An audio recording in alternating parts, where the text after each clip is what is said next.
Welcome to NSN news. నేను మీ PR.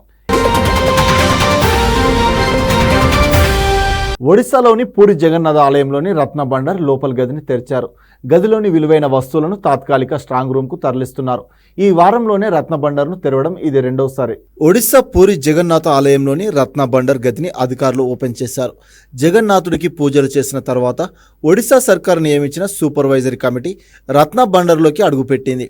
July 14వ తేదీన బయట గదిలోని అమూల్యమైన ఆభరణాలు, ఇతర వస్తువులను స్ట్రాంగ్ రూమ్ కు తరలించిన విషయం తెలిసిందే. లోపల గదిలోని ట్రైజరీ పెట్టెలను స్ట్రాంగ్ రూమ్ కు తరలిస్తామని కమిటీ చైర్మన్ జస్టిస్ బిశ్వంతరావు తెలిపారు. పూరి రాజు గణపతి మహారాజా దివ్య సింగ్ దేబ్ సమక్షంలోనే ఆభరణాలు, విలువైన వస్తువులను స్ట్రాంగ్ రూమ్ కు తరలిస్తున్నారు. ఆభరణాల తరలింపు ప్రక్రియను వీడియో తీస్తున్నారు. పాములు పట్టే వాళ్లతో పాటు ప్రత్యేక భద్రతా సిబ్బంది ఆలయం వద్దే ఉన్నారు. షెడ్యూల్ ప్రకారమే 11 మంది సభ్యులు బృందం రత్న బండర్లోని ఇన్నర్ ఛాంబర్లోకి ప్రవేశించారు. ప్రస్తుతం లోపలి గది ఆభరణాలు, వస్తువులను కాటేజ్ షేజర్ రూమ్కు తరలిస్తున్నారు. షిఫ్టింగ్ పూర్తయిన తర్వాత ఆ రూమ్ను సీల్ చేస్తారు. ఆ తర్వాత లోపలి గదిలో పురావస్తు శాఖ ఆధ్వర్యంలో మరమ్మతులు చేస్తారు. రిపేర్ వర్క్ పూర్తయిన ఇన్వెంటరీ వర్క్ మొదలవుతుందని పూరి గణపతి మహారాజు దివ్య సింగ్ దేబ్ తెలిపారు.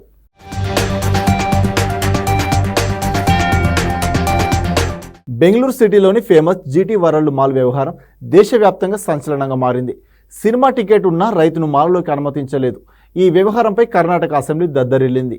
బెంగళూరు సిటీలోని ఫేమస్ జీటీ వరల్డ్ మాల్ వ్యవహారంపై కర్ణాటక అసెంబ్లీ దద్దరిల్లింది. అసెంబ్లీలో ప్రతిపక్షాలు దుమ్మెత్తిపోశాయి. కార్పొరేట్ వ్యవహారాలు ఇంత దారుణంగా ఉంటాయా? రైతులకు మాల్లోకి వెళ్లే అర్హత లేదా? దేశానికి అన్నం పెడుతున్న రైతుకు డబ్బులు పెట్టి మల్టీప్లెక్స్ థియేటర్లలో సినిమా చూసే హక్కు లేదా అంటూ అసెంబ్లీలో తీవ్ర స్థాయిలో చర్చ నడిచింది. దీనిపై సిద్ధరామయ్య సర్కార్ స్పందించింది. అర్బన్ డెవలప్మెంట్ మంత్రి సురేష్ కీలక ప్రకటన చేశారు. ఈ విషయంపై ప్రభుత్వం చాలా సీరియస్గా ఉందని, ప్రభుత్వ నిబంధనల ప్రకారం జీటీ మాల్ను 7 రోజులు మూసివేస్తున్నట్లు ప్రకటించారు మంత్రి. ఆ ప్రకటనపై స్పీకర్ స్పందించారు. ప్రభుత్వం స్పందించి 7 రోజులు మాల్ మూసివేస్తున్నట్లు ప్రకటించడాన్ని స్వాగతించారు స్పీకర్ ఖాదర్.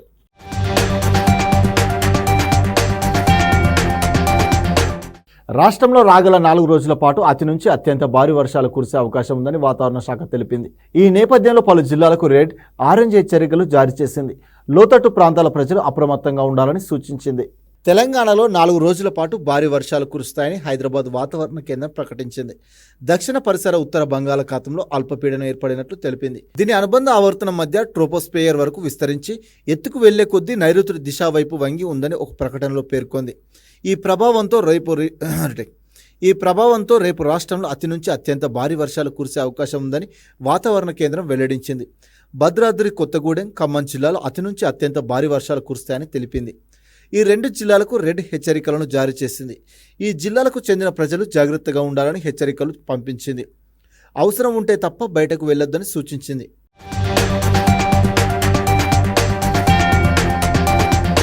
కొమరం భీం, ఆసిఫాబాద్, మంచిర్యాల, నిజామాబాద్, జగిత్యాల, రాజన్న సిరిసిల్ల, నల్గొండ, జనగామ, సిద్దిపేట, యాదాద్రి భువనగిరి, రంగారెడ్డి, హైదరాబాద్, మేడ్చల్, మల్కాజిగిరి, వికారాబాద్, సంగారెడ్డి, మెదక్, కామారెడ్డి, మహబూబ్ నగర్, నాగర్ కర్నూల్, నారాయణపేట జిల్లాలో ఉరుములు మెరుపులతో కూడిన భారీ నుంచి అతి భారీ వర్షాలు కురిసే అవకాశం ఉందన్న వాతావరణ శాఖ ఈ జిల్లాలకు ఆరెంజ్ హెచ్చరికలను జారీ చేసింది.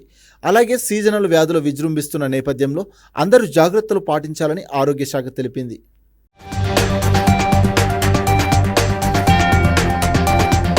రైతు రుణమాఫీ చేస్తానని చెప్పి ఇచ్చిన మాటను నిలబెట్టుకున్న నికర్సైన సీఎం రేవంత్ రెడ్డి అని సిద్దిపేట కాంగ్రెస్ అసెంబ్లీ ఇన్ఛార్జ్ పూజల హరికృష్ణ అన్నారు.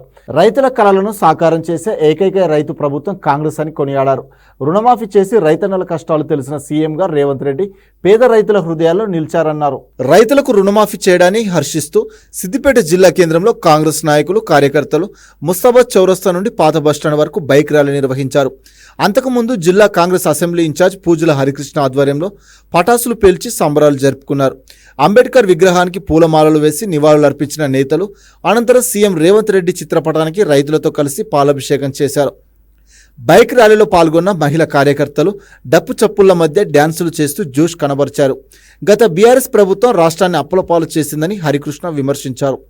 రైతుల బాధలను చూసిన సీఎం వారి సంక్షేమానికి పెద్దపీట వేస్తున్నారన్నారు. మొదటి విడతగా ₹1,00,000, రెండో విడతగా ₹150,000 రుణమాఫీ చేయనున్నట్లు చెప్పారాయన.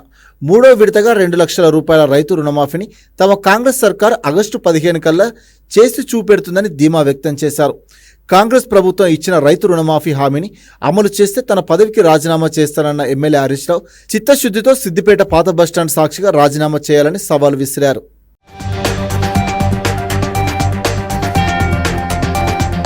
ఈరోజు సిద్దిపేట కాంగ్రెస్ పార్టీ నియోజకవర్గ ఆధ్వర్యంలో గత ఎన్నికల ప్రచారంలో రాహుల్ గాంధీ గారు వరంగల్ సభలో రైతు డిక్లరేషన్ కార్యక్రమంలో రైతులను ఉద్దేశించి ఈ తెలంగాణ రాష్ట్ర ప్రజలను రైతులను దృష్టిలో పెట్టుకొని కాంగ్రెస్ ప్రభుత్వం ఏర్పడిన వెంటనే రైతులకు 2 లక్షల రుణమాఫీ చేస్తా అని మాట ఇచ్చిండు.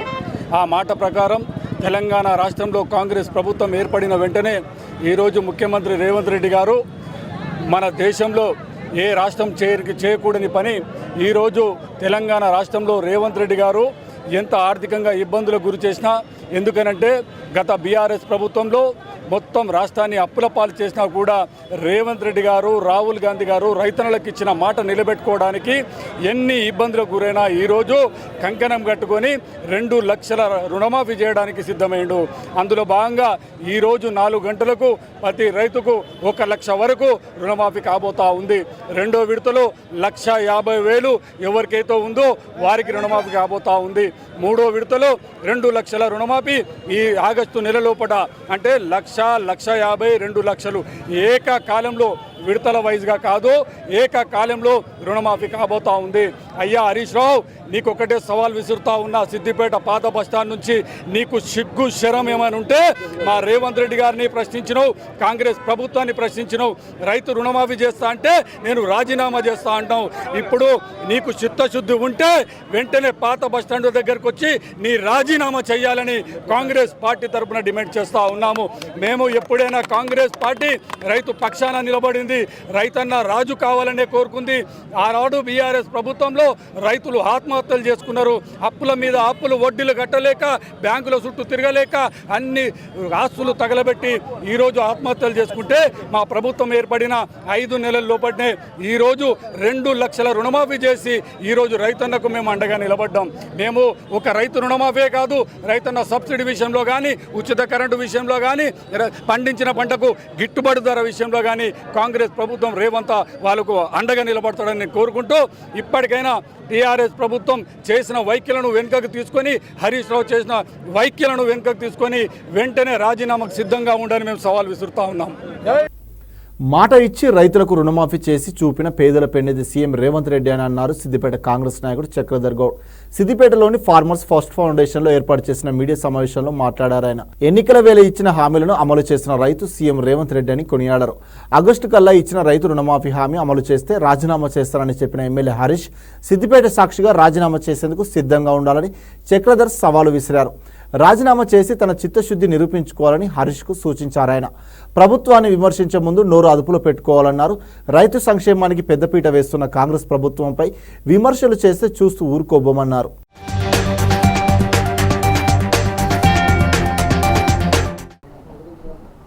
ఈరోజు యావత్ తెలంగాణ మొత్తం పండుగ వాతావరణం నెలకొన్నది.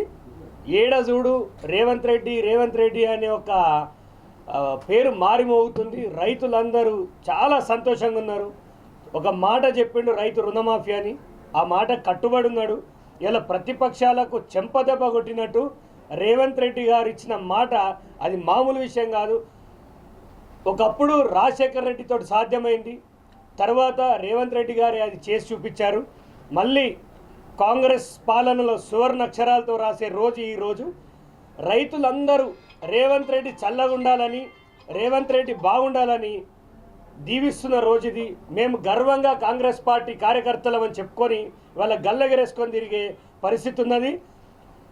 ఇక్కడైనా ప్రతిపక్షాలు విమర్శించడం మానేసి ప్రజల కోసం కొట్లాడాలని కోరుతున్నాం. సిద్దిపేట కాంగ్రెస్ తరఫున మేము హరీష్ రావుకు ఒకటే డిమాండ్ చేస్తున్నాం. అన్న మాట ప్రకారం రేవంత్ రెడ్డి గారు ఈరోజు రైతు రుణం మాఫీకి శ్రీకారం చుట్టారు. మరి నువ్వు రాజీనామా ఎప్పుడు చేస్తామని అడుగుతున్నా. నీకు విశ్వసనీయత ఉంటే, నీకు ఒక రాజకీయాలపైన ఏదైనా విలువలు ఉంటే ఖచ్చితంగా స్పీకర్ ఫార్మాట్లో మీ రాజీనామాను సమర్పించి ముక్కు నాలుగు రాసి తప్పైందని రేవంత్ రెడ్డి గారికి చెప్పాలి. మేమందరం ఇలా చాలా సంతోషంగా ఉన్నాం. పటాకీలు కాల్చుకున్నాం, స్వీట్లు పంచుకున్నాం. అయినా మాకు ఇంకా ఏం చేయాలో అర్థమవుతలేదు.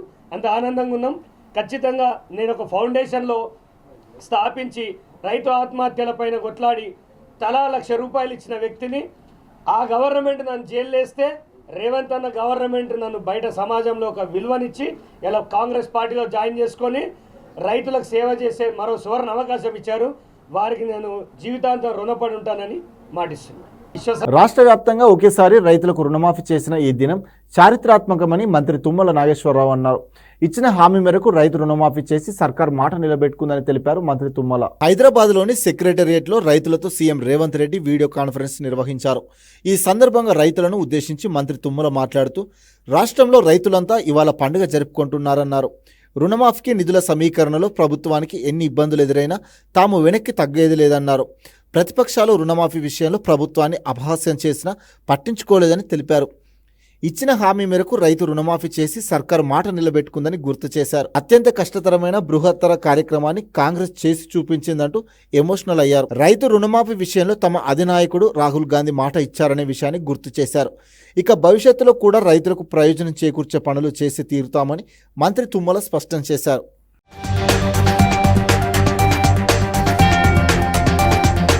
దేశ రాజకీయ చరిత్రలో ఒక సుదినం, ఒక చారిత్రాత్మక దినం, రైతు లోకానికి ఒక పెద్ద పండుగ.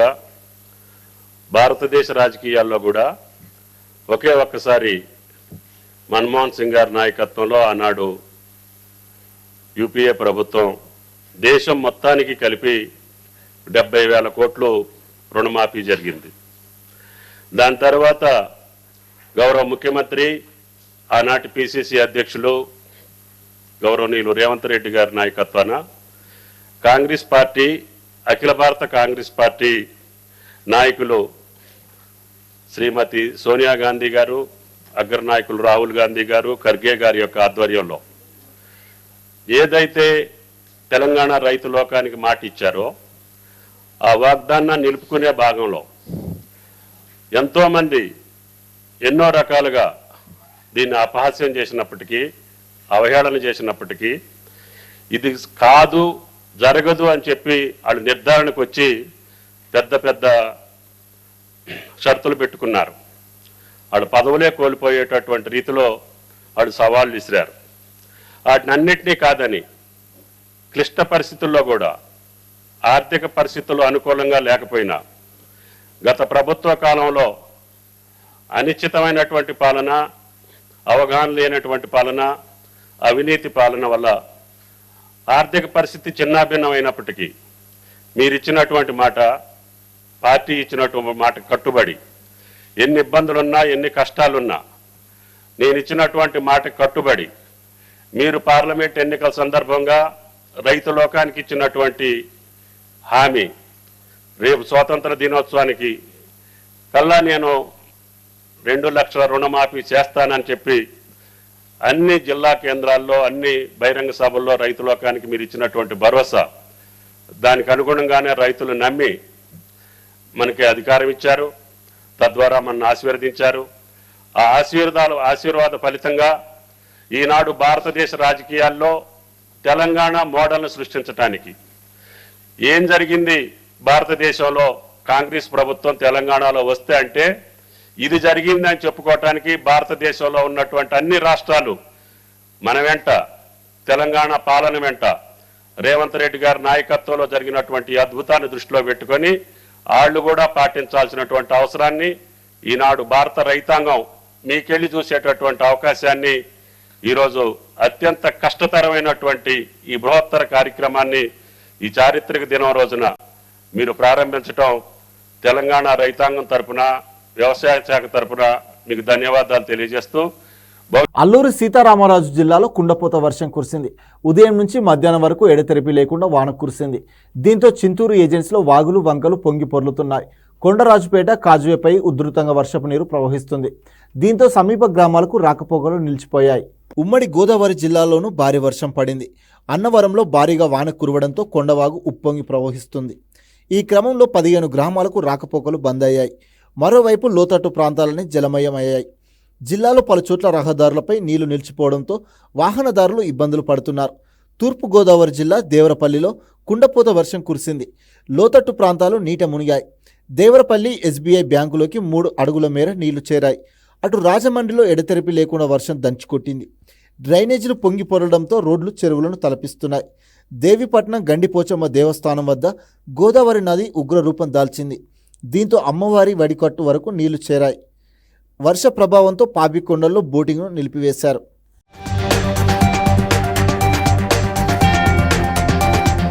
కాంగ్రెస్ మాట ఇస్తే శిలాశాసనమని మరోసారి రుజువైందని తెలంగాణ ముఖ్యమంత్రి రేవంత్ రెడ్డి అన్నారు. ఇచ్చిన మాట నిలబెట్టుకుంటూ రుణమాఫీ అమలు చేస్తున్నామన్నారు.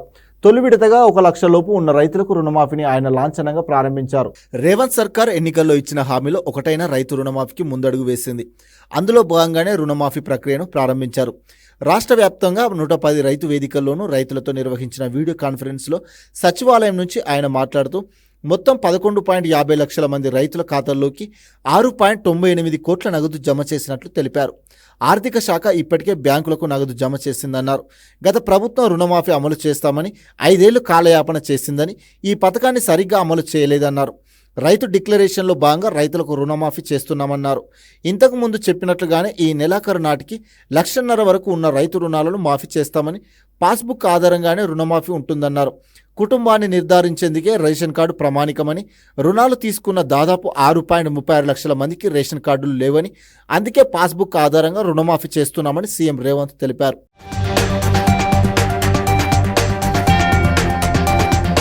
గత ప్రభుత్వం 7 లక్షల కోట్లు అప్పులు చేసిందని, దీనికి ప్రతి నెల 7,000 కోట్లు వడ్డీ చెల్లిస్తున్నామన్నారు. జీతాలు పింఛన్ల కోసం 5,000 కోట్లు కేటాయిస్తున్నామని తెలిపారు రేవంత్. అధికారంలోకి వచ్చిన 7 నెలల్లోనే వివిధ పథకాల కోసం 29,000 కోట్లు ఖర్చు చేశామని, ఇబ్బందులు ఉన్న సంక్షేమ పథకాలు అమలు చేస్తున్నామన్నారు. వ్యవసాయం దండగ కాదు పండుగ అని నిరూపించామని, మొత్తం 3 విడతల్లో 31,000 కోట్లు రైతుల ఖాతాలో జమ చేస్తామని రేవంత్ రెడ్డి పేర్కొన్నారు.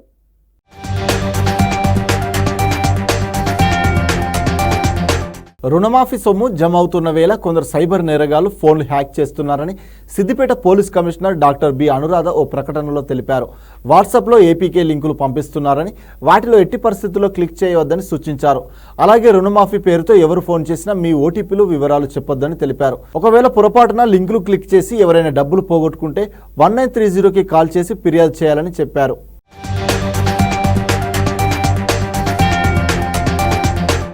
డిఎస్సి పరీక్షలు ప్రారంభమైన నేపథ్యంలో సిద్దిపేట జిల్లా పరిధిలో విద్యార్థులు పరీక్షలు రాసేందుకు 2 సెంటర్లను ప్రభుత్వం ఏర్పాటు చేసింది. అందులో భాగంగానే పొన్నాల పరిధిలోని ఇందూరు ఇంజనీరింగ్ కళాశాల, కరీంనగర్ రోడ్డులోని Veritas and Virtues engineering services private limited సెంటర్ల వద్ద 163 BNSS 2023 సెక్షన్ విధించారు సిపి అనురాధ. ఈ సెక్షన్ ఆగస్టు 5వ తేదీ వరకు అమలులో ఉంటుందన్నారు.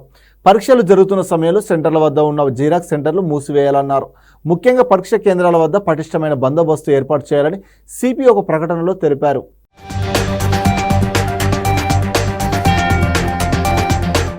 యాదాద్రి శ్రీ లక్ష్మీ నరసింహస్వామిని ప్రముఖ సినీ నటుడు, రచయిత తనికేళ్ల భరణి దర్శించుకున్నారు. కుటుంబ సభ్యులతో కలిసి యాదాద్రికి వచ్చిన ఆయన నరసింహుడి ప్రత్యేక పూజలు పాల్గొన్నారు. ఆలయ శిల్పకళ అత్యంత అద్భుతంగా తీర్చిదిద్దారన్న తనికేళ్ల తెలంగాణ తిరుపతిగా పేరుగాంచిన యాదాద్రి ఆలయాన్ని ప్రతి ఒక్కరూ దర్శించుకోవాలని కోరారు. ప్రధాన ఆలయంలో స్వయం భూమూర్తుల దర్శనం అనంతరం భరణికి ఆలయ అర్చకులు వేద ఆశీర్వచనం అందజేశారు.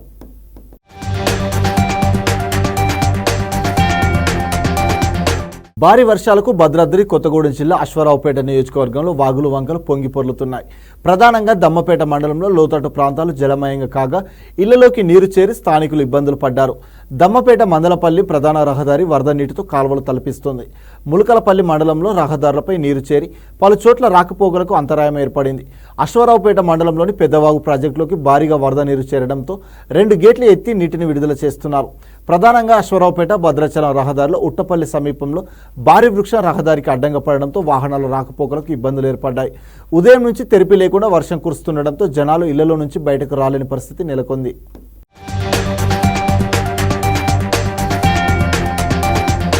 తిరుమల శ్రీవారిని కేంద్ర మంత్రి నితిన్ గడ్కరీ దర్శించుకున్నారు. స్వామివారిని దర్శించుకొని మొక్కులు చెల్లించుకున్నారు. దర్శనానంతరం రంగనాయకుల మండపంలో గడ్కరీకి పండితులు వేదాశీర్వచనం అందజేసి శ్రీవారి చిత్రపటాన్ని తీర్థప్రసాదాలు అందజేశారు. గడ్కరీతో పాటు స్థానిక బీజేపీ నేతలు స్వామివారి సేవలో పాల్గొన్నారు.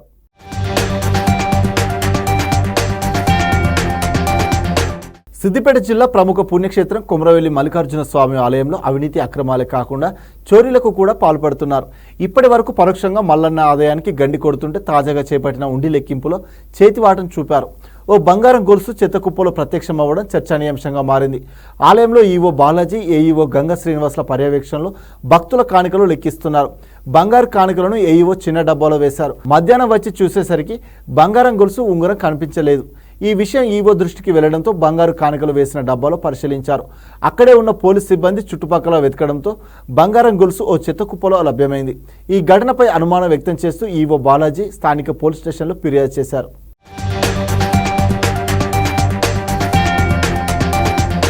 మహారాష్ట్రలో ఏక్నాథ్ షిండే సర్కార్ కొత్త పథకానికి శ్రీకారం చుట్టింది. నిరుద్యోగ యువత కోసం ఇంటర్న్షిప్ ప్రోగ్రాం తీసుకువచ్చింది. ముఖ్యమంత్రి యువ కార్య ప్రశిక్షణ యోజన పేరుతో నిరుద్యోగ యువతకు వారి విద్యార్హతలను బట్టి ప్రతి నెల బ్యాంక్ ఖాతాల్లో భృతిని జమ చేయనుంది. ఇందుకోసం 5,500 కోట్లు వెచ్చించనుంది. ఈ పథకానికి 18 నుంచి 35 ఏళ్ల వయసు గల మహారాష్ట్ర వాసులు అర్హులని అధికారులు తెలిపారు. 12వ తరగతి పాస్ అయిన వారికి నెలకు 6,000, ఐటీఐ లేదా డిప్లొమా పూర్తి చేసిన వారికి 8,000, డిగ్రీ పీజీ పూర్తి చేసిన వారికి 10,000 చొప్పున భృతి చెల్లించనున్నారు. 6 నెలల ఇంటర్న్షిప్ కాలంలో అర్హులైన వారికి నేరుగా వారి బ్యాంక్ ఖాతాలో డబ్బులు జమ అవుతాయని తెలిపింది.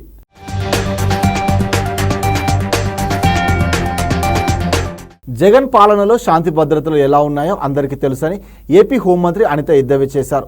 కొన్ని అరాచక శక్తులు తమ ప్రభుత్వ హయాంలో అశాంతి సృష్టించేందుకు ప్రయత్నిస్తున్నాయని మండిపడ్డారు. గత 5 ఏళ్లలో టీడీపీ, బీజేపీ, జనసేన నేతలతో పాటు సాధారణ ప్రజలు కూడా ఇబ్బందులు పడ్డారని గుర్తు చేశారు. ఇరు పార్టీల శ్రేణులు సంయమనం పాటించాలని కోరారు.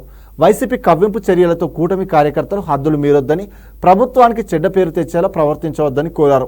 ఏదైనా సమస్య ఉంటే చట్టపరంగా చర్యలు తీసుకుందామని విజ్ఞప్తి చేశారు మంత్రి.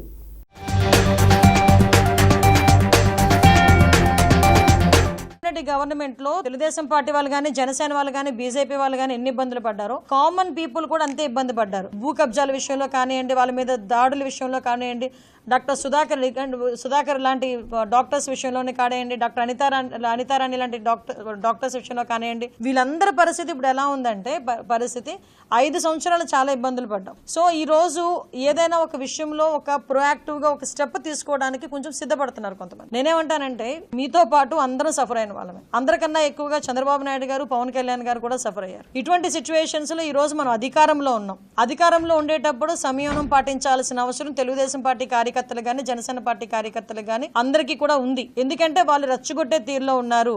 ఏ రకంగానైనా బురద జల్లే పరిస్థితిని తీసుకొస్తున్నారు. వాళ్ళు ఎంత తెలివైన వాళ్ళంటే కోడికత్తి శ్రీను డ్రామా ఆడి ఒక్కసారి సీఎం కుర్చీలో కూర్చున్నారు, మళ్ళా గులకరాయి డ్రామా ఆడి మళ్ళా సీఎం కుర్చీలో కూర్చోవడానికి కూడా సిద్ధపడ్డ వ్యక్తులు వాళ్ళు. మీకు బాధ ఉండడంలో తప్పు లేదు. బాధ ఉంది కాబట్టి మేము ఏదో ఒక స్టెప్ వేస్తున్నాం అన్నది కూడా తప్పు. ఈరోజు చట్టాన్ని ఎవరు కూడా చేతుల్లోకి తీసుకోవాల్సిన అవసరం లేదు. దయచేసి ప్రతి ఒక్కరు కూడా సమయం పాటించండి. బోత్ పార్టీస్, నేనేం చెప్తున్నానంటే బోత్ పార్టీస్ దయచేసి మీ అందరికీ కూడా మరీ కోరుతున్నాం. గవర్నమెంట్ మీద చెడ్డ పేరు తీసుకొచ్చే పరిస్థితి మనం ముఖ్యంగా తెలుగుదేశం పార్టీ కార్యకర్తలు కానీ, జనసేన వాళ్ళు కానీ ఎవరు కూడా మనం చేయకూడదు. At the same time YSRCP వాళ్ళకి కూడా ఒకటే చెప్తున్నా, మీ లాభాపేక్ష గురించో, మీ రాజకీయ ఉనికి గురించో కామన్ పీపుల్ని ఇబ్బంది పెట్టొద్దు అని మాత్రం నేను మీ అందరినీ కూడా విజ్ఞప్తి చేస్తున్నా.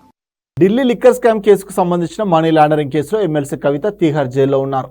2 రోజుల క్రితం ఆమె అనారోగ్యానికి గురి కావడంతో హుటాహుటిని దీన్ దయాళ్ ఆసుపత్రికి తరలించారు. సాయంత్రానికి జ్వరం తగ్గడంతో ఆసుపత్రి నుంచి డిశ్చార్జ్ చేశారు. ఈ క్రమంలో కవిత తరపున న్యాయవాదులు కోర్టును ఆశ్రయించడంతో ఎమ్మెల్సీ కవితకు వైద్య పరీక్షల కోసం కోర్టు అనుమతి ఇచ్చింది. ఢిల్లీ ఎయిమ్స్లో కవితకు వైద్య పరీక్షలు చేయాలని ఆదేశాలు జారీ చేసింది. అలాగే వైద్య పరీక్షల అనంతరం ఆమె అనారోగ్యానికి సంబంధించిన నివేదికలను కోర్టుకు అందించాలని న్యాయమూర్తి ఆదేశించారు. దీంతో పాటుగా కవిత జ్యుడిషియల్ కస్టడీ ఈ నెల 22 వరకు పొడిగిస్తున్నట్లు తీర్పు వెల్లడించారు. కాగా ఎమ్మెల్సీ కవిత మార్చి 16న అరెస్టు కాగా అప్పటి నుంచి జైల్లోనే ఉంటున్నారు.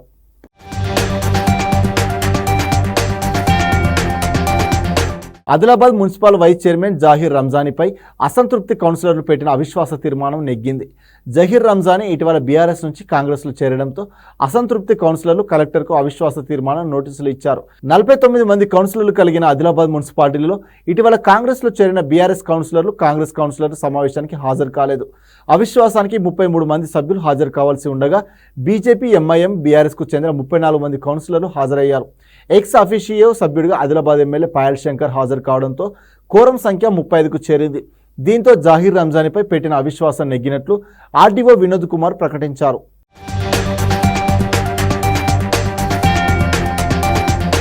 రీజనల్ రింగ్ రోడ్ సర్వే కోసం వచ్చిన రెవెన్యూ అధికారులను మెదక్ జిల్లా నర్సాపూర్ మండలం రెడ్డిపల్లి గ్రామస్తులు అడ్డుకున్నారు.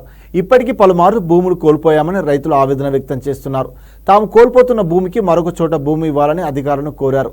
CI John Reddy, RDO Jagadishwar Reddy పలుమార్లు రైతులకు నచ్చజెప్పినా తాము భూమి ఇచ్చేది లేదంటూ భీష్మించుకున్నారు. దాదాపు 2 గంటల సేపు అధికారులు రైతుల మధ్య వాదనలు జరిగాయి. అనంతరం అధికారులు సర్వేను నిలిపివేసి మరొక రోజు చేస్తామని తెలిపారు.